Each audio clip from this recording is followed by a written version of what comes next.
Naungkat din sa Senado or pagdinig ng Senado ang relasyon umano ni Alice Go at Sual Pangasinan Mayor Dong Kalugay. Git ni Go, friends lang sila. Yan ang pampagising na balita ni Ria Fernandez. Sa muling pagharap sa Senado ni Alice Go, inusisa ni Senator Jinggoy Estrada ang relasyon ng dating alkalde kay Sual Pangasinan Mayor Dong Kalugay. Ngayon, it's an open secret already na ang mayor ng Sual, na si Mayor Dong Kalugay, ang karelasyon mo. At hindi po yung totoo, Sen. Hindi, sandali lang. Patapusin mo muna ako. At itong mayor na ito ay kasosyo mo. Nagpapatakbo ng pogo mo sa Bamban. Clarify ko lang po, Sen, wala po akong pogo at hindi rin po ako nagra-run po ng pogo. Depensa ni Go, magkaibigan lang sila ni Kalugay. Pero hindi naman yan pinaniwalaan ng senador dahil sa mga hawak niyang litrato ni Go at Kalugay. Oh, mukhang yung magkakatabi kayo, mukhang mainit ang pagtitinginan ninyong dalawa. Oh. Yan po yata doon sa Kasalan Bayan po yun. In-invite lang po ako. Oh, ba't ka na-imbita? Magkaibigan po kami. In-invite lang po ako. Marami mga mayors na-imbita o ikaw lang?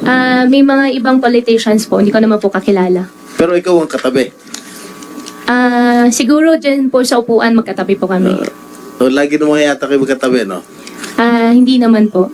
Oh, laki ng bulaklak para sa'yo. Dami, oh. Sana all.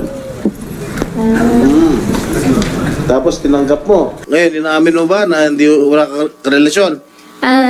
Hindi po tama yung term na amin po dahil wala naman po talaga kaming relasyon po. Isa pa raw patunay sa relasyon ni Go at Kalugay ang Certificate of Business Name Registration ng Alicel Aqua Farm sa Sual, Pangasinan. Hinala ng senador, halaw ito sa pangalan ng dalawang alkalde na Alice at Liseldo kaya naging Alicel Aqua Farm.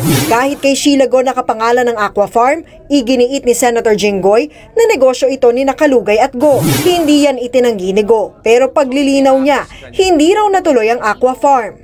Hindi mo alam kung sino nag-coin ng pangalan? Wala naman. Ng farm? Wala naman po. Diba, very obvious naman.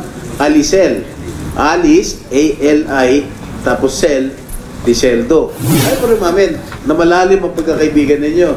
At itong pagkakaibigan ninyo, ito yung tumutulong sa lahat ng mga aktibidades mo.